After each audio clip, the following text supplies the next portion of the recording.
You walked past a bin of tangled belts and found a bag worth $300 sitting under a $5 sticker? That happens more than people admit. That is the entire game of thrifting handbags at Goodwill. Some brands hide in plain sight, overlooked by staff. Others turn into a closet regret in a month. Today, we are counting down 11 bag brands worth digging for, and 5 to leave on the shelf. Let's start counting. Number 16. Coach remains the single most searched name in secondhand handbag circles, and Goodwill shelves prove why constantly. Vintage Coach, especially anything with the classic brass hang tag and duck-stamped leather, regularly sells for $200 or more once it leaves the donation bin. Thrift store staff often price Coach by general condition rather than by specific style or era. That means a rare vintage piece can slip through at the exact same price as a common outlet find. That pricing gap exists because most donation processing happens quickly and in volume, with staff sorting hundreds of items a day. That is exactly the kind of gap a patient shopper can turn into a genuine win. Shoppers who know what to look for check the interior lining for the creed patch. That small tag confirms authenticity faster than anything printed on the outside.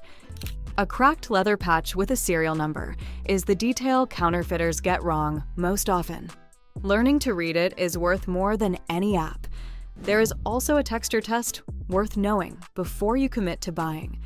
Genuine Coach leather from the brand's classic era has a distinct grain that feels slightly cool and substantial in the hand. That is unlike the thinner, almost papery feel of a knockoff, trying to mimic the same look. Even the hardware carries clues most shoppers walk right past.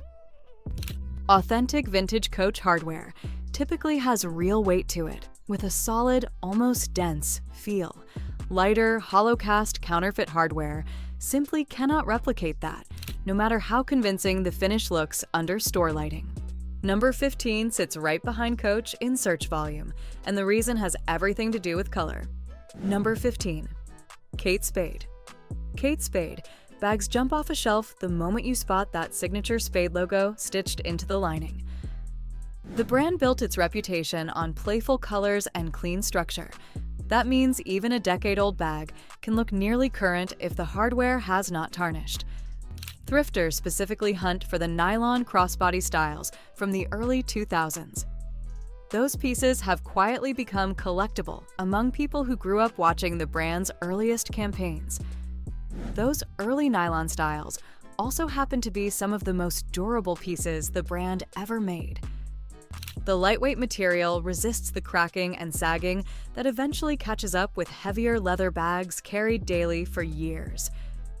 Because Kate Spade produced enormous volume during its peak years, Goodwill locations in bigger cities tend to see this brand donated constantly. That keeps the hunt alive far longer than rarer names on this list. That constant supply also means condition varies wildly from one donation bin to the next. A bag with tarnished gold hardware is often an easy fix with the right polishing cloth, so do not walk past a great structure just because the shine has faded. If you are enjoying this list, hit subscribe now, because the next few brands get significantly harder to find in the wild. Number 14 swaps playful color for something built to survive decades of hard use. Number 14. Dooney and Bourke. Dooney and Bourke earned its reputation the old-fashioned way, by making leather goods that genuinely outlast trends. The pebbled leather satchels from the 1990s and early 2000s show up at Goodwill more often than shoppers expect. They are usually donated by someone who simply moved on to a newer style, rather than because the bag wore out. That pattern of donation, driven by taste rather than damage, is exactly why so much of what shows up in this category is still fully functional. It is often barely worn beneath a little surface dust. That durability is exactly why resale value holds up so well. A 20-year-old Dooney bag with minor wear often looks nearly identical in structure to one bought last year. Part of that longevity comes down to how the brand constructs its handles and straps. It uses reinforced stitching at every stress point, instead of relying on glue or a single row of thread the way cheaper competitors often do. Check the leather tag stitched near the strap attachment. The brand's signature duck logo confirms authenticity almost instantly for anyone who knows to look for it.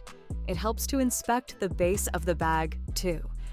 Dooney's classic satchels typically use a reinforced feet system on the bottom panel to keep the leather from making direct contact with the ground. That small design choice noticeably slows down wear on a bag carried daily for years. The next brand trades classic leather for a name built on clean, understated design.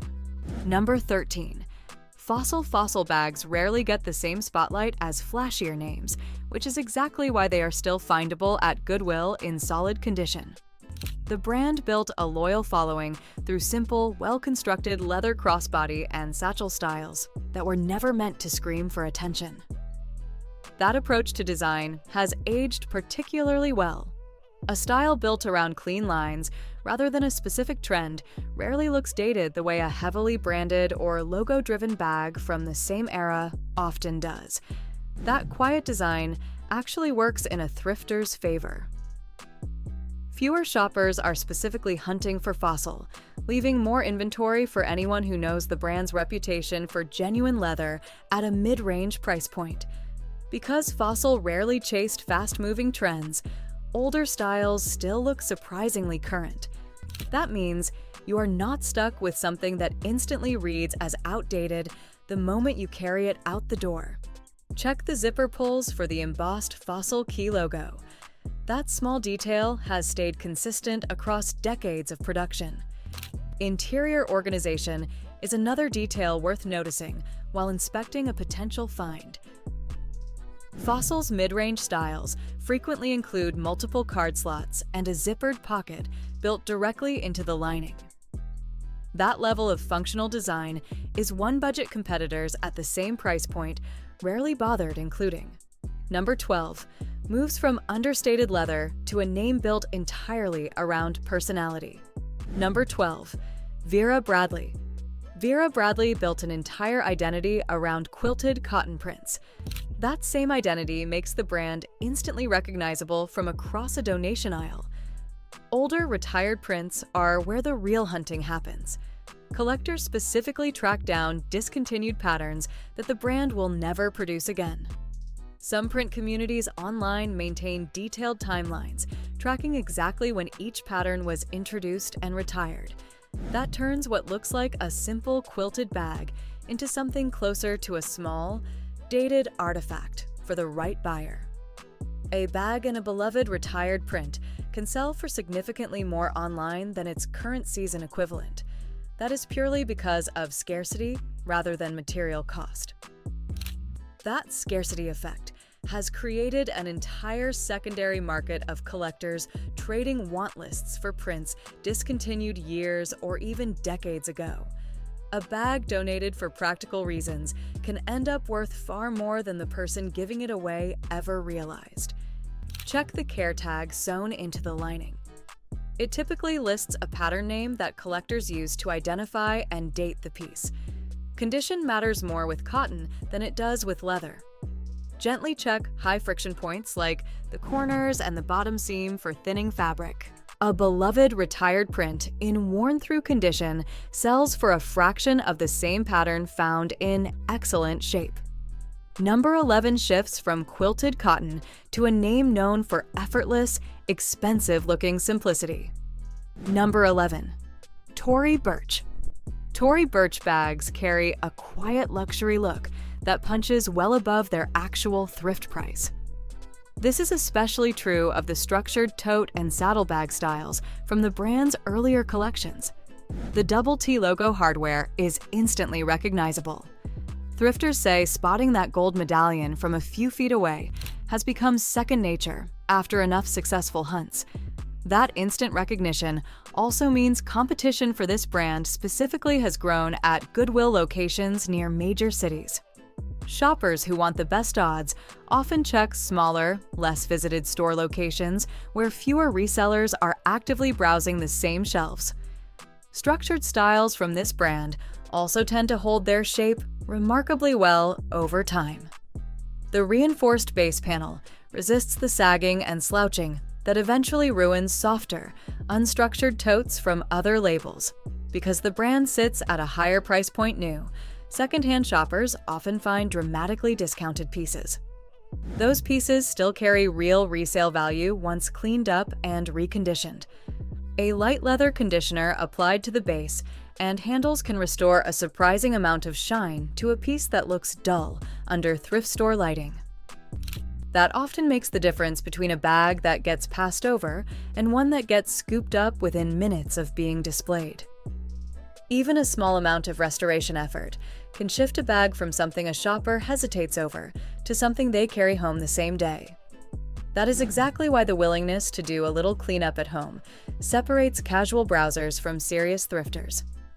That willingness to look past a little dust or tarnish is often the single biggest advantage a patient shopper has over someone scrolling past the same shelf.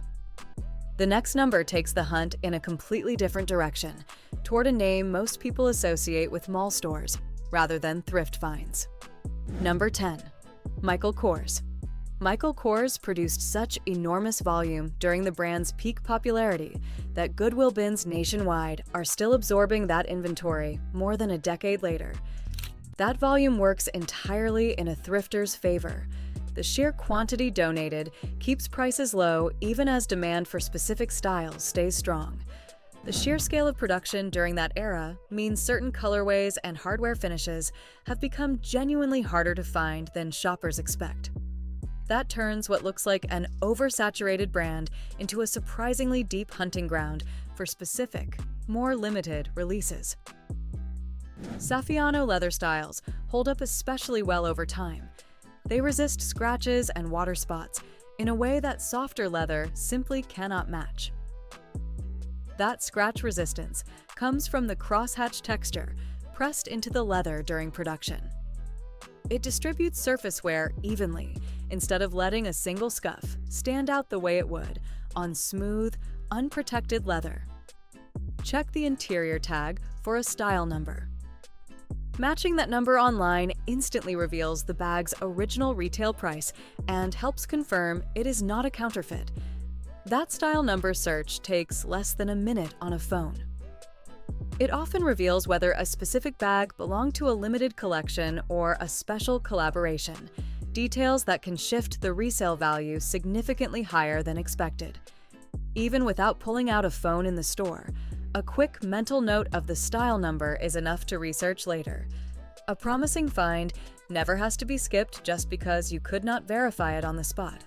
Some of the best finds in this category get discovered exactly that way, purchased on a hunch. They get confirmed as something special only after a shopper got home and finally had a chance to look closer. Number 9 moves from mass market volume to a name built almost entirely on artistic detail. Number 9. Marc Jacobs. Marc Jacobs bags bring a distinct, slightly edgier aesthetic that stands out immediately from the more traditional leather goods surrounding it on a shelf. That distinct look actually works as a built-in filter while browsing. A shopper who knows the brand's silhouettes can scan an entire shelf of mixed donations and immediately narrow focus to the handful of pieces worth a closer look. The brand's quilted leather styles and structured totes were built with genuinely high-quality materials. That means well-cared-for pieces can look nearly new even decades after production. That material quality is precisely why the resale market for this brand stayed strong, even as the label's mainstream visibility shifted over the years. Collectors care far more about construction than they do about current runway relevance. Thrifters specifically look for the interior fabric lining. Marc Jacobs used distinctive printed linings across several collections that make authentication significantly easier than checking hardware alone. Hardware on this brand also tends to carry a slightly heavier, more industrial finish compared to softer, rounded designs from more traditional labels. That is a quick visual cue once you have trained your eye to recognize the brand's specific aesthetic on site. The next brand brings the list to a name synonymous with one unmistakable shape. Number 8. Longchamp. Longchamp built an entire brand around a single nylon tote silhouette. That same recognizability makes it one of the easiest bags to spot from across a store. Because the silhouette has barely changed across decades of production, dating a specific piece usually comes down to checking the leather trim color and the style of the metal clasp. Both of those details shifted subtly across different production years. The foldable nylon body paired with genuine leather trim gives this bag a lightweight practicality that heavier leather totes simply cannot compete with. That practicality is exactly why the style has stayed in continuous production for decades without a major redesign. That means even an older thrifted piece still functions almost identically to one bought brand new today. If you have made it this far, hit the like button and share to know how the avoid list coming up could save you real money. Number 7. Trades nylon practicality for rugged, worn-in leather that only gets better with age. Number 7. Frye built its reputation on leather goods designed to age like a favorite pair of boots. They develop character and patina rather than simply wearing out. That reputation extends well beyond the brand's famous footwear. The same full-grain leather and hardware philosophy carried directly over into the handbag line without the company cutting any corners to hit a lower price point. That aging process is exactly why thrifted Frye bags often look more appealing than brand new ones. The leather has already softened and developed the rich coloring the brand is known for. That same patina is also nearly impossible to fake. A well-worn Frye piece carries an authenticity that no amount of factory distressing on a newer, cheaper bag can genuinely replicate. Check the stitching along the handles closely. Frye's construction typically uses reinforced double stitching that holds up significantly longer than single-stitched competitors. That stitching pattern is easy to spot once you know what to look for. It appears as 2 parallel rows running along every major stress point, rather than the single row most budget brands rely on. The next one closes out the hunting list with a name built for some shoppers. Number 6. Rebecca Minkoff. Rebecca Minkoff carved out a reputation for edgy, hardware-heavy designs that photograph beautifully and hold up surprisingly well in daily rotation. That combination of durability and visual impact is part of why this brand built such a loyal early following. Shoppers got a genuinely photogenic bag without the fragility that usually comes with heavily embellished designs from other, less established labels. The studded and zippered styles from the brand's earlier collections have become particularly sought after. Later production shifted toward simpler, less detailed designs. That shift toward simplicity happened across a lot of the fashion industry during the same stretch of years. That is exactly why hardware-heavy pieces from this specific brand's earlier runs now stand out so much against everything currently sitting on a typical thrift shelf. That is where the 11 hunting-worthy brands end and where the warnings begin. The next 5 names show up constantly at Goodwill too, but thrifters say they regret grabbing them almost every single time. Number 5.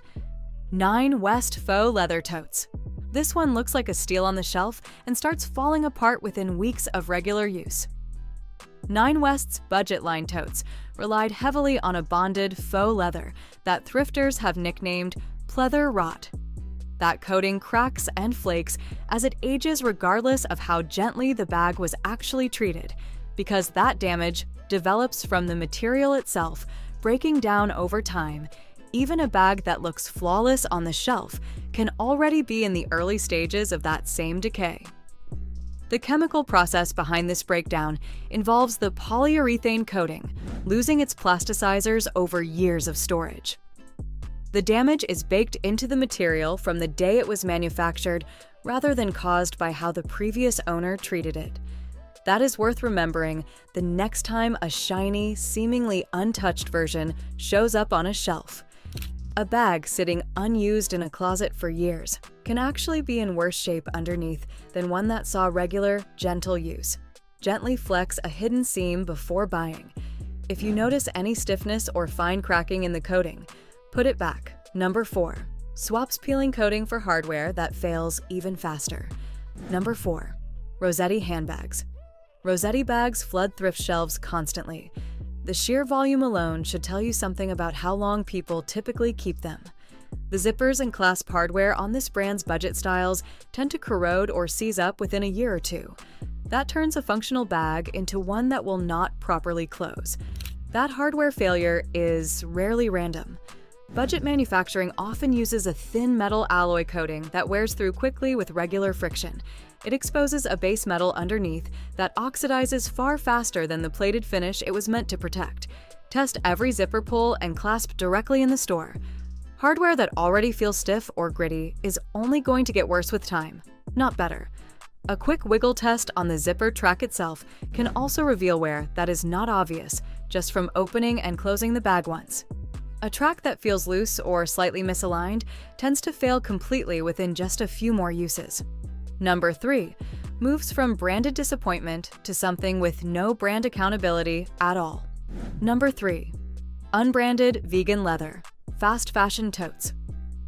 These bags usually arrive at Goodwill with tags long removed. That makes it impossible to know exactly what you are buying or how it was made. Fast fashion vegan leather typically uses a lower-grade polyurethane coating designed for a single season of wear rather than years of use. Thrift store pricing rarely reflects that short shelf life. Without a brand name to research, you are left relying entirely on how the bag feels in your hands. Trust stiffness, uneven texture, or an unusually lightweight as warning signs rather than good luck. The stitching itself often gives away more than the material does. Fast fashion construction tends to use fewer stitches per inch than higher quality manufacturing, something you can actually count along a seam. That is a quick, reliable way to judge overall build quality before spending a single dollar. A quick smell test can be surprisingly useful too. Lower-grade synthetic coatings often carry a faint chemical odor that genuine leather and higher-quality vegan alternatives simply do not have, even after years in storage. Number 2. Swaps fast fashion for something far riskier than a bag that simply wears out. Number 2. Unauthenticated designer-inspired bags.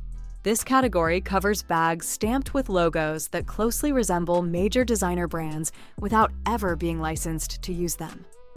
Thrifters occasionally donate these pieces without realizing what they actually are. Buyers can end up spending real money on something with zero resale value, and in some cases, legal complications tied to counterfeit goods. Always check stitching consistency, hardware weight, and interior tags closely. Mismatched fonts or crooked logo stamping are the fastest giveaways that something is not what it claims to be.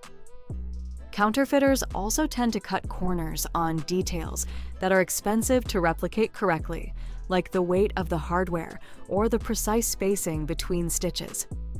Comparing a suspicious bag against verified photos of the real style online only takes a minute and can save real disappointment. Font spacing on embossed logos is another detail worth a close look. Authentic manufacturing uses precise, evenly spaced lettering, while counterfeit stamping equipment often produces subtle inconsistencies. Those become obvious the moment you know to look for them. Number 1 saves the most common Goodwill disappointment of all for last. Number 1. Promotional freebie totes. This complaint tops the list because these bags are not really handbags at all, despite ending up priced and displayed like one. Gift with purchase totes from beauty counters and department stores were never built for daily use. They rely on thin canvas and minimal stitching meant to survive a single shopping trip rather than years of rotation. Before buying any canvas tote at Goodwill, check the printed logo closely. A glossy, screen-printed brand name rather than embroidered or woven detailing is usually the fastest sign you are holding a freebie rather than an actual investment piece. The strap construction is another giveaway worth checking. A freebie tote almost always uses a single layer of flat canvas for the strap. A genuine investment bag typically reinforces that same strap with stitched layering or a separate handle attachment built to handle real, repeated weight. Even the base of the bag tells a story. A promotional tote almost never includes reinforced corners or a structured bottom panel. Both of those are small manufacturing details that cost extra and only make sense for a bag actually meant to hold real weight over time. So, where does that leave shoppers hunting through the next donation bin? Goodwill rewards patience and a little bit of homework far more than luck alone. The brands worth chasing rarely announce themselves with a bright tag or a special display. Most of the time, they are sitting quietly between a dozen forgettable pieces. They are waiting for someone who actually knows what a real creed patch, a genuine duck stamp, or an authentic double T medallion looks like up close. That knowledge gap is really the entire advantage a thrifter has over anyone browsing casually. Two people can stand in front of the exact same shelf, and only one of them walks away with something worth real money. That happens simply because they knew which 3 seconds of inspection actually mattered. Check the tags, test the hardware, flex the seams, learn the details each brand gets right before someone else spots them first. The 5 brands to avoid are not there to scare you away from thrifting handbags altogether. They exist to save you from spending real money on something that was never built to last past a single season in the first place. A $5 bag that falls apart in a month was never actually a bargain. A $15 bag from a brand built on genuine leather and real stitching, worn for the next 5 years, almost always turns out to be the better deal in hindsight. That is really the mindset separating a lucky one-time find from a shopper who keeps winning trip after trip. Every great haul starts the exact same way, by walking in ready to check, not just ready to shop. Thanks for watching, and click on the next video on your left, where I investigated clothing brands that went bankrupt. Write in the comment section if this list serves as an eye-opener. Also, hit the like button and subscribe for more videos like this one.